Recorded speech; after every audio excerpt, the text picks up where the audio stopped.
The laughter came first, and that was what made it unsettling. Not the sharp, hostile kind, but the kind that rolls through a studio audience when something suddenly clicks and cannot be unseen. Late-night television has always been a barometer of cultural mood, but on this night, it felt less like entertainment and more like a verdict quietly delivered in plain sight. A familiar face appeared on screen, framed by soft lighting and an immaculate kitchen, speaking calmly about togetherness, about the sacredness of shared meals, about how real connection is forged not through spectacle, but through presence. The language was gentle, carefully chosen, the tones soothing, almost instructional, as if the speaker had stepped into the role of a guide for a world starved of intimacy. For a moment, everything worked. The audience watched in silence, absorbing the message exactly as intended, until a single question shattered the spell. It was not shouted. It was not cruel. It did not accuse. It simply asked when the last time was that this woman had actually shared a dinner with anyone who knew her before fame reshaped her life. Old friends, family, people from before the cameras.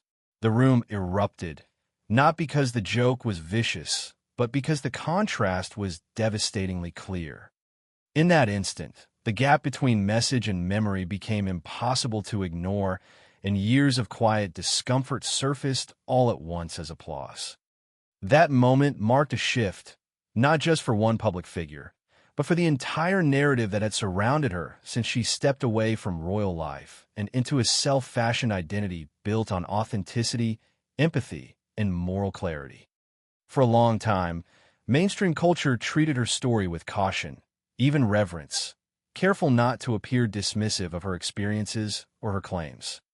Late-night hosts defended her, commentators framed her as brave, and critics who questioned her consistency were often dismissed as cynical or unfair.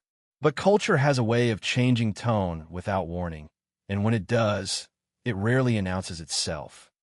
Instead, it reveals itself through humor, through the permission to laugh at something that once felt untouchable. What unfolded over the following nights was not a pile-on, but a pattern. Jokes sharpened. Segments were produced. Her projects, once introduced with hopeful anticipation, were now framed as examples in a broader conversation about celebrity branding without substance. The humor no longer circled tabloids or personal attacks. It focused on outcomes, canceled deals, underwhelming launches, big promises that arrived with cinematic trailers and exited quietly without impact. The audience response mattered more than the punchlines themselves. This was not laughter driven by cruelty. It was recognition. People had watched the cycles repeat for years, each reinvention arriving faster than the last, each one insisting this time would be different, this time would be real. Actress became humanitarian. Humanitarian became podcaster. Podcaster became lifestyle authority. Each identity was introduced with polished language and elevated ideals, yet none seemed to settle long enough to grow roots. In industries built on perception, that restlessness becomes visible. And when a brand is built on sincerity, being perceived as manufactured is fatal. What made this moment feel irreversible was where it happened. Not in gossip columns, not on anonymous message boards, but on the biggest comedy stages in America, platforms that reflect rather than dictate public feeling. When those stages stop cushioning a story and start dissecting it, they're signaling that the audience has already moved on. The laughter was not asking whether she was right or wrong. It was asking whether she was real. Once that question enters the room, everything changes. Every future project is no longer judged on its own terms, but against a growing archive of disappointment. Every word about authenticity is filtered through irony. Every attempt at reinvention feels less like growth and more like escape. Fame can survive criticism. It can even survive scandal. What it cannot survive is becoming a punchline rooted in truth. That is the quiet tragedy unfolding here. Not the loss of popularity, but the erosion of credibility. When humor captures that erosion and broadcasts it to millions, it hardens into cultural memory. This was not a single bad night on television. It was the moment a narrative turned, when admiration gave way to amusement, and a carefully constructed image began to collapse under the weight of its own contradictions. Do you want me to continue to the next part and deepen the timeline of how this shift was built long before the jokes ever landed? Long before the laughter turned sharp and the punchlines began to feel like commentary, the foundation for this moment had already been laid quietly, almost invisibly, across years of public reinvention. To understand why the tone shifted so decisively, it is necessary to step backward into the earlier phases of her life and career, when expectations were still forming and the story felt unfinished rather than exhausted. Before she became a global symbol, before titles and platforms redefined her public identity, she was an actress navigating the familiar uncertainties of Hollywood, building credibility slowly through consistent work rather than spectacle. Her role on a legal drama gave her stability, recognition, and a clear lane. She was not a megastar, but she was respected, known for professionalism, and viewed as someone steadily earning her place.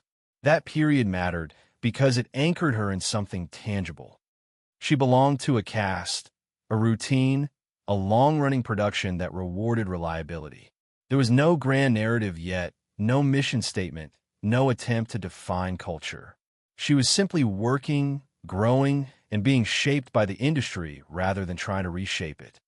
The shift began when her personal life intersected with one of the most powerful institutions on Earth, instantly transforming her from a working actress into a global figure. Overnight, her private choices became symbolic, her words interpreted as statements, her presence politicized. The fairy tale framing came first, full of optimism and promise, suggesting that tradition could evolve and that a modern voice might soften ancient structures. For a brief moment, the world leaned in, eager to believe that something genuinely new was unfolding. But that moment carried an invisible weight. With sudden elevation came expectations no individual could realistically sustain. Every gesture was analyzed, every silence interpreted, every perceived misstep amplified. When the separation from that institution finally occurred, it was framed not merely as a personal decision, but as an act of liberation. The narrative repositioned her as a truth teller, someone stepping away from constraint to finally speak freely. Sympathy flowed. Platforms opened. Interviews were framed as revelations rather than promotions. In that climate, skepticism felt inappropriate, even cruel. What followed, however, was not a period of quiet rebuilding, but an acceleration. Instead of retreating to redefine herself privately, she stepped directly into a self-authored public role centered on values, healing, and moral authority. The language shifted noticeably. Words like authenticity, connection, compassion, and empowerment became central motifs. They were repeated across interviews, speeches, and later branded projects. On the surface, this made sense. After institutional trauma, people often seek meaning. They narrate their experiences through purpose. But over time, the repetition began to feel rehearsed rather than reflective. The message stayed the same even as the medium changed. Podcasts promised intimate conversations, but arrived sporadically. Media deals were announced with grandeur, then delivered with surprising restraint. Each new venture carried the same promise of depth, yet rarely offered new insight. The issue was not failure itself. Many public figures stumble before finding their footing. The issue was pacing. Each new identity arrived before the previous one had time to resonate or be refined. Instead of evolution, audiences perceived replacement. Actress gave way to humanitarian, humanitarian to podcaster, podcaster to lifestyle authority, each shift accompanied by polished visuals and carefully scripted language, but little visible process. People did not see struggle or learning. They saw presentation. Over time, that distinction matters. Audiences are remarkably forgiving when they witness effort. They are far less patient when effort appears implied rather than demonstrated. Meanwhile, the distance between the public narrative and the personal reality people imagined continued to widen. Old relationships faded from view. Longtime collaborators disappeared from the story. The sense of rootedness that once grounded her early career seemed absent. In its place was a constant forward motion, always toward the next rebrand, the next announcement, the next chance to reset perception. That restlessness began to read not as ambition, but as uncertainty. By the time the lifestyle pivot emerged, framed through curated domestic imagery and gentle advice about presence and belonging, the audience was no longer approaching with curiosity. They were approaching with memory. They remembered the promises that came before, the projects that launched loudly and concluded quietly. They noticed the sameness of tone across vastly different endeavors. And they began to ask questions, not out of hostility, but fatigue. Who is this for? What is the core? What happens if nothing is sold for a while and something is simply lived? These questions lingered unanswered, creating the perfect conditions for satire. Comedy thrives where tension goes unresolved. When late-night hosts finally stepped into that space, they were not inventing a critique. They were articulating one that had been forming beneath the surface for years. The past mattered because it revealed a pattern, and once a pattern is visible, it becomes narrative gravity. Every new move is pulled into its orbit. That is why the jokes landed with such force. They were not reacting to a single misstep, but to a long accumulation of moments that never quite added up. The laughter was not about the past alone. It was about the realization that something essential had been missing all along, and that absence could no longer be ignored. Do you want me to continue and move into the recent events that caused this tension to finally break into the open? The tension that had been building quietly for years finally snapped when results replaced rhetoric and the numbers told a story words could no longer soften. What had once been framed as a deliberate, values-driven pivot began to look like a series of high-profile experiments that failed to connect, each one amplifying the doubts left unresolved by the last. The most consequential moment arrived with a lifestyle series meant to reintroduce her not as a subject of controversy, but as an authority on living well. The rollout carried all the hallmarks of confidence: pristine visuals, deliberate pacing, language steeped in calm assurance. It promised warmth, wisdom, and intimacy, a guide for people seeking meaning in a fragmented world. Yet when it finally reached audiences, the response was muted to the point of discomfort. Critics did not accuse it of malice or insincerity. They accused it of emptiness. The tone felt studied, the advice generic, the emotional register strangely distant. Viewers described the experience not as offensive, but as hollow, like watching a performance of connection rather than connection itself. Ratings reflected that emotional disconnect. Engagement lagged. Conversation stalled. For a project designed to reset credibility, silence was the harshest verdict possible. Around the same time, the podcast venture that once symbolized independence and creative freedom quietly unraveled. Announced with great fanfare and backed by a massive investment, it was supposed to be the space where depth lived, where meaningful conversations unfolded beyond headlines. Instead, output was sparse. Momentum never formed. When the partnership ended earlier than expected, public explanations were vague, but industry whispers were not. Frustration over limited production seeped into reporting, and the implication was devastating in its simplicity. Talking was the job, and even that did not materialize consistently. This was not framed as a clash of visions or artistic differences. It was framed as an execution problem. Once that idea took hold, it began to color everything else. The narrative shifted from bad luck to pattern. As if to confirm the growing unease, the next chapter arrived not as a thoughtful rebuild, but as another rebrand. A lifestyle venture announced under one name quickly had to be reworked, its initial concept rejected before it could even settle in a public consciousness. When it resurfaced under a new identity, confusion followed. Messaging felt unclear. Purpose seemed vague. And then came the product that would unintentionally crystallize the entire critique.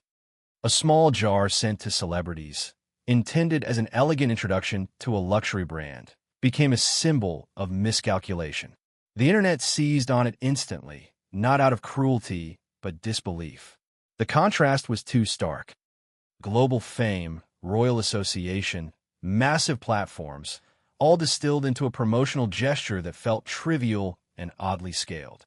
Instead of signaling exclusivity, it highlighted a lack of focus. Instead of intrigue, it invited parody.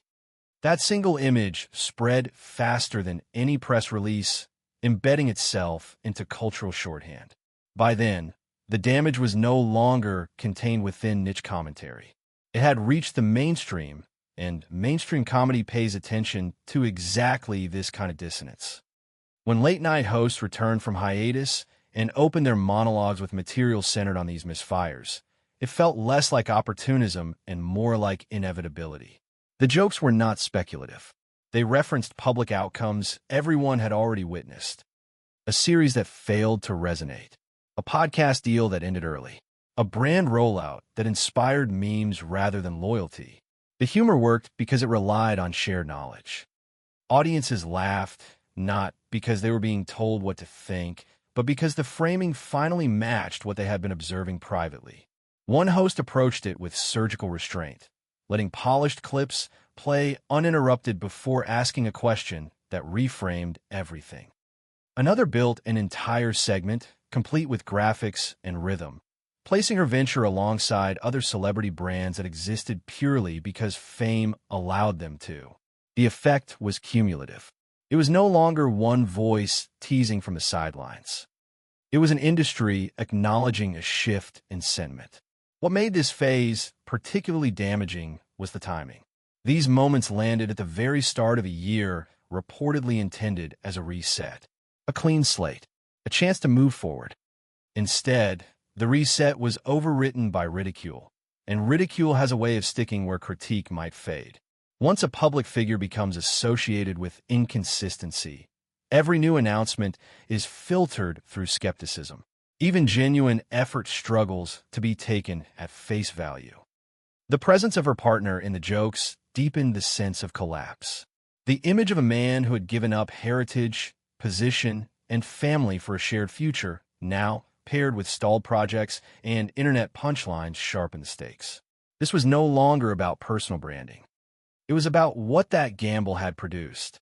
From the outside, it appeared as a string of underdeliveries that transformed two once formidable figures into recurring symbols of excess promise. None of this required exaggeration. The facts were visible, measurable, and already discussed across platforms. Comedy simply arranged them into a narrative with clarity and timing. That is why the laughter felt heavier than mockery. It carried recognition and finality. When humor draws directly from outcomes rather than rumor, denial loses its power. Each joke sealed another moment into pop culture memory, making it harder for any future project to arrive unburdened by the past. The tragedy of this phase is not that things went wrong. It is that when they did, there was no pause for reflection, no visible recalibration. The response appeared to be acceleration rather than assessment. More announcements, more positioning, more attempts to control perception without addressing the core disconnect audiences now felt. And once that disconnect becomes the story, even silence speaks. Silence reads as avoidance. Activity reads as desperation. Either way, trust erodes. By the time commentators began openly asking what all of this had been for, the question no longer sounded cruel. It sounded reasonable. The biographical arc that once promised transformation now looked like motion without direction. The past could no longer cushion the present, and the present offered little reassurance about the future. This was the point at which tension turned into rupture, when accumulated doubt finally broke through the surface and redefined the conversation entirely. Do you want me to continue and examine the deeper consequences this rupture created for her credibility and the people around her? The consequences of that rupture did not arrive all at once, but they spread outward quietly, reshaping how every past achievement and future intention was interpreted. Once the late-night framing settled into public consciousness, it altered the emotional contract between her and the audience. Where there had once been cautious empathy, there was now distance. Where there had been curiosity, there was now doubt. This shift mattered because credibility in the modern media landscape is cumulative and fragile. It is built slowly through consistency and undone quickly when patterns of underdelivery become undeniable. The immediate impact was not outrage or backlash, but something more corrosive, indifference mixed with irony. Projects announced after the jokes no longer generated anticipation, only speculation about how they might fail or be mocked next. Even neutral observers began consuming updates with a detached amusement rather than genuine interest. That change in tone rippled through the industry. Executives pay close attention to how audiences respond emotionally, not just numerically. When laughter replaces aspiration, risk calculations change. Investment becomes harder to justify, partnerships more cautious, messaging more constrained. The image of authenticity that once anchored her post-royal identity began to work against her. Every statement about connection was now weighed against the perception of isolation. Every claim of purpose was measured against visible inconsistency. This dissonance created a psychological toll that extended beyond brand metrics. Public figures often speak about criticism as background noise, but sustained irony is different from hostility. Hostility can be confronted or dismissed. Irony lingers. It follows. It reframes even silence as commentary. For someone whose narrative depended on being taken seriously as a moral and emotional voice, this reframing was especially damaging. The sense of control she once appeared to wield over her story began to erode. Instead of leading the conversation, she was reacting to it, even when she chose not to respond. Silence itself became part of the narrative, interpreted as either strategic retreat or inability to counter the critique. Neither interpretation served her well. The consequences also touched those closest to her. Her partner, once framed as a symbol of sacrifice and conviction, increasingly appeared in the public imagination as collateral in a series of stalled ambitions. Jokes that invoked his background and the magnitude of what he had left behind sharpened the sense of loss. This was no longer a personal journey toward freedom. It looked, to many, like a trade that yielded diminishing returns. That perception added weight to the scrutiny because it suggested not just individual missteps, but shared responsibility for a public gamble that had not paid off. Social reactions reflected this shift with brutal efficiency. Online discourse moved from polarized debate to weary consensus. Even former supporters struggled to articulate what the brand now represented. Was it activism, lifestyle, media production, or was something else entirely? The lack of a clear answer deepened the sense of drift. When identity fragments, audience trust follows. Meanwhile, the press coverage evolved subtly but decisively. Headlines became cooler, less deferential. Language shifted from promise to performance. Reviews referenced past failures as context rather than isolated incidents. The benefit of the doubt evaporated. This accumulation of consequence did not manifest as a single crisis, but as a narrowing of options. Each path forward now carried constraints. A bold comeback risked ridicule. A quiet withdrawal risked irrelevance. Attempts to pivot invited comparisons to previous reinventions. The freedom that once seemed limitless began to feel boxed in by memory. That is the paradox of visibility. The more platforms amplify a persona, the harder it becomes to escape the echoes of what has already been said and done. On a personal level, the weight of being publicly labeled inconsistent can be profoundly destabilizing. Identity becomes defensive. Choices become reactive. The temptation to overcorrect grows stronger. Yet overcorrection often reinforces the very patterns critics highlight. The audience senses strain, and strain undermines sincerity. This feedback loop is one of the most punishing dynamics of modern fame. It erodes confidence while demanding constant output. It rewards vulnerability but punishes perceived performance. Navigating that contradiction requires patience and restraint, qualities difficult to exercise when momentum has stalled and scrutiny has intensified. Perhaps the most lasting consequence of this phase is how it reframed the original narrative entirely. What began as a story about escape and self-definition gradually transformed into a cautionary tale about branding without grounding. The tragedy is not rooted in malice or intent, but in misalignment. Aspirations raced ahead of trust. Messaging outpaced meaning. And once that gap became visible, it invited commentary that could not be easily dismissed. The applause that greeted the jokes was not an endpoint. It was a signal that the audience had collectively recalibrated its expectations. From that moment forward, redemption would require more than another announcement or another carefully produced series. It would require time, humility, and demonstrable consistency, elements that cannot be rushed or staged. The fallout continues not because people wish to see her fail, but because the story now exists independently of her control. Consequences, once set in motion at a cultural level, rarely reverse quickly. They demand reckoning rather than rebranding. Do you want me to continue and explore the quieter, less visible stories beneath the public fallout?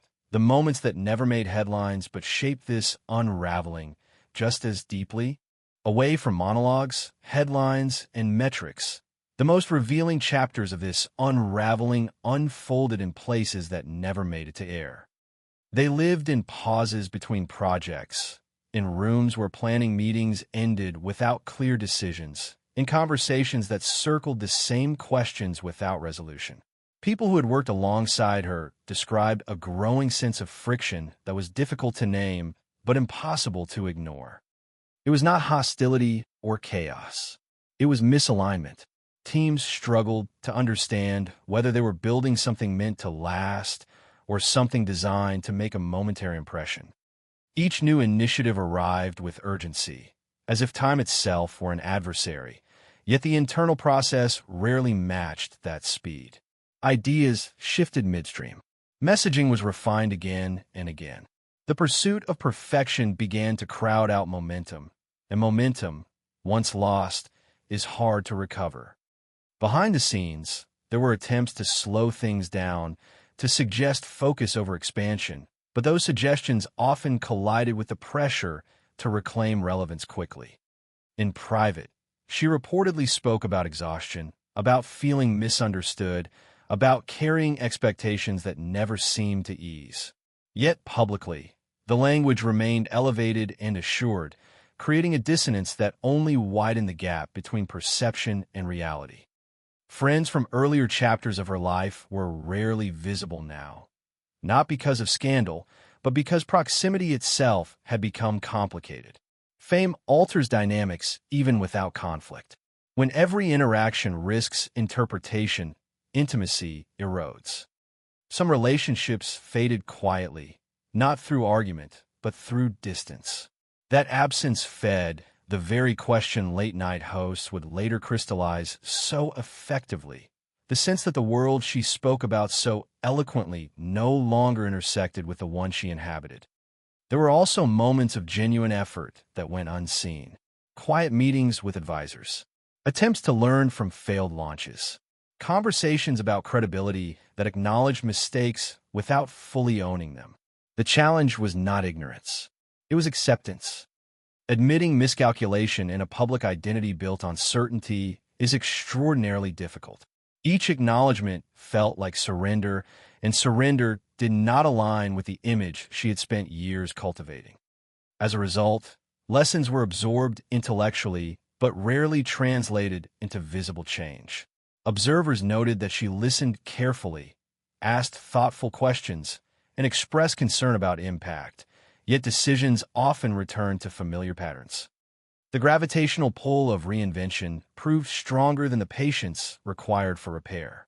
The people closest to her bore witness to this tension most acutely. Support was present, but so was strain. When public jokes began circulating, There was an instinct to dismiss them as unfair, to blame bias or cruelty. That reaction is human. But over time, even allies struggled to reconcile that defense with the evidence accumulating around them.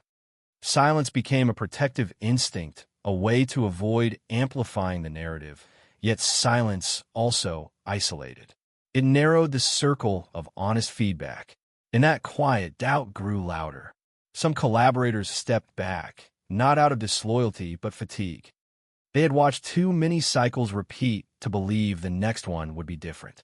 Others stayed, hoping consistency might eventually emerge. The emotional toll of existing in perpetual evaluation cannot be overstated. Every idea carried the weight of redemption. Every delay felt catastrophic. Under those conditions, creativity constricts. Risk becomes frightening. Authenticity, paradoxically, becomes harder to access because it requires stillness, and stillness felt dangerous. The irony is that the very qualities needed to rebuild trust were the ones the environment discouraged. Instead of space to fail privately, failure happened publicly and instantly. Instead of time to integrate feedback, feedback arrived as laughter broadcast to millions. In quieter moments, she reportedly questioned whether the world had already decided who she was, whether any effort to course correct would be seen as genuine or merely strategic. That uncertainty seeped into everything. It softened conviction. It made every move feel provisional. People who once described her as decisive began using different words: cautious, reflective, hesitant. Not because she lacked intelligence or drive, but because the cost of being wrong had grown so high. The tragedy of these unseen stories is that they complicate the caricature. They reveal a person caught between aspiration and exhaustion, between a desire to matter and the fear of becoming irrelevant. None of this absolves missteps, but it contextualizes them. Fame rewards clarity, but it punishes ambiguity, and ambiguity had become the defining feature of this phase. The quieter chapters show not a villain or a fraud, but someone struggling to reconcile internal truth with external expectation. That struggle, left unresolved, fed the public narrative rather than countering it. While audiences laughed at punchlines, the real erosion happened in these silent spaces where confidence drained slowly and direction blurred. By the time the jokes reached their peak, much of the damage had already been done out of sight, shaped by hesitation, isolation, and the relentless pressure to reinvent instead of rebuild. Do you want me to continue and move into the broader reflection on legacy, meaning, and what remains when the noise finally fades? As the noise settles and the immediate fallout begins to age into memory, what remains is a harder question about legacy and meaning, one that cannot be answered by branding or timing alone. Fame has a way of amplifying everything at once: success and failure, intention and outcome, until the original purpose becomes difficult to remember. In this quieter space, the contrast between aspiration and reality feels sharper, not because of ridicule, but because of what was once possible. There was a moment when the story carried genuine weight, when leaving behind an inherited role opened the door to defining a life on one's own terms. That promise resonated because it spoke to something universal: the desire to be seen as more than a title, to speak honestly without permission. Over time, however, the emphasis shifted from becoming to presenting, from growth to positioning. When that happens, legacy thins. It becomes about impressions rather than impact. The deeper tragedy is not public criticism, but the loss of coherence. A legacy endures when actions accumulate into a recognizable through line, when people can describe not just what someone attempted, but what they stood for consistently. In this case, the through line blurred. Compassion was spoken, but not always felt. Authenticity was emphasized, yet often questioned.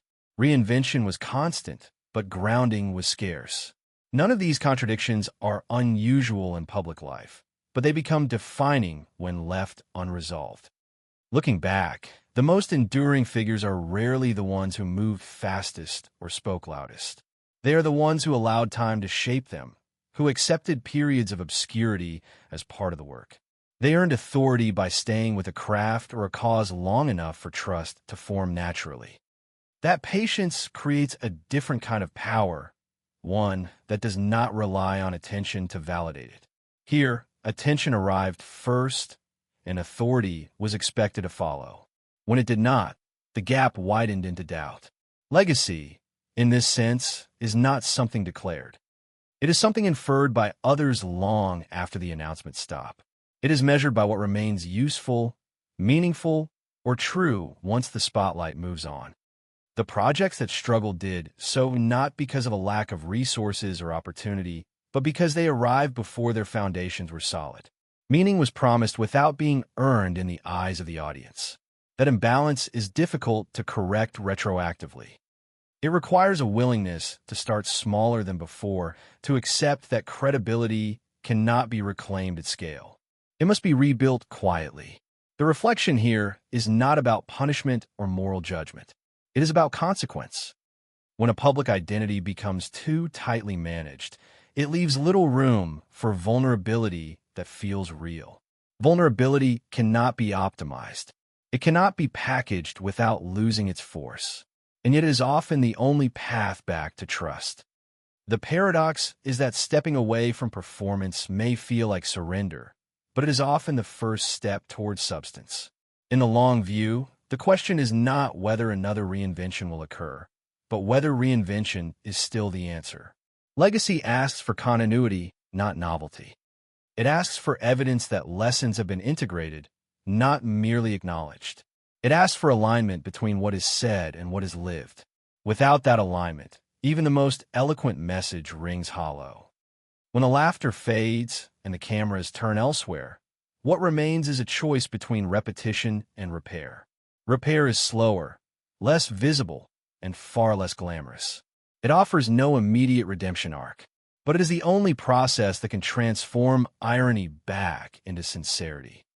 The irony is that the very themes once emphasized so strongly, connection, presence, authenticity, are the tools required now, but applied inward rather than outward.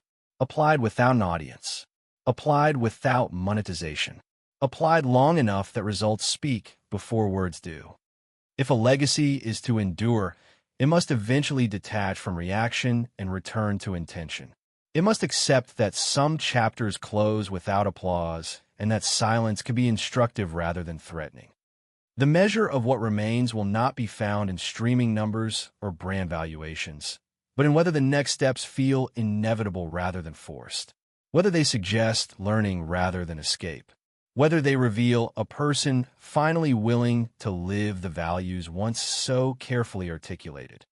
Do you want me to continue and bring this to a close by examining how the story might end, and what kind of resolution, if any, still remains possible? What ultimately brings this story to its quiet end is not another announcement or another attempt to reclaim the narrative, but the realization that the narrative no longer belongs to its subject alone. Once a public figure becomes a symbol for ambition, for overreach, for the dangers of branding without grounding, the story takes on a life of its own. It is retold through jokes, through headlines, through the casual language people use when a name comes up in conversation. That is the final consequence of cultural exposure at this scale. Control gives way to interpretation, and interpretation hardens into memory. The closing chapter, then, is not about what happens next on paper, but about how meaning settles once momentum slows. There is still a path forward, but is narrower and far less forgiving than before. The audience that once leaned in with sympathy now watches with detachment, waiting not for transformation, but for proof. Proof does not come from polished statements or cinematic trailers. It comes from absence, from restraint, from the willingness to stop performing identity and start living it without witnesses. This is the paradox at the heart of the ending. Redemption, if it exists, will not arrive loudly. It will not trend. It will not be validated by applause. It will emerge slowly, if at all, through consistency so mundane it barely registers at first. For someone shaped by constant visibility, that kind of resolution can feel like erasure. Yet erasure may be the very thing required to rebuild something real. The public does not demand perfection, but it senses pretense instantly.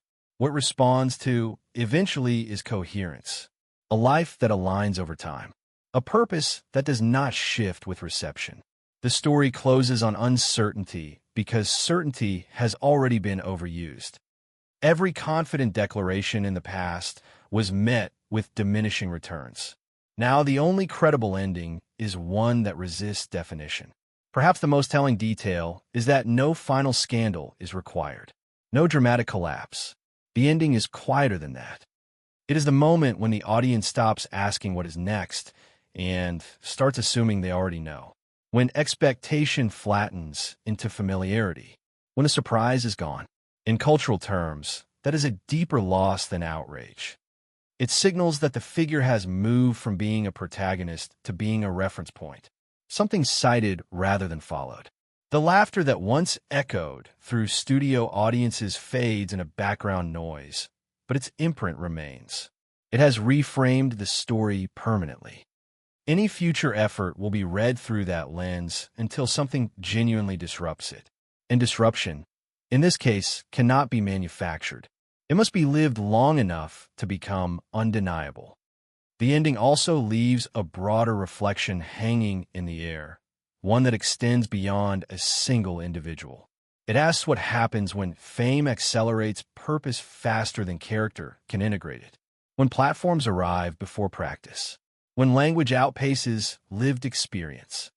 This story resonates because it mirrors a wider cultural pattern, the temptation to monetize meaning before meaning has fully formed. In that sense, the conclusion is less about failure than about exposure. The exposure of a system that rewards immediacy over depth and then punishes those who believe the reward is permanent. As the final frame settles, there is no villain and no hero, only a cautionary silhouette shaped by ambition, expectation, and the unforgiving clarity of public feedback. The ending does not demand condemnation or sympathy. It invites recognition. Recognition that reinvention without reflection leads to exhaustion. Recognition that authenticity cannot be staged indefinitely. Recognition that legacy is not built by declaring who you are, but by remaining who you are long after attention fades.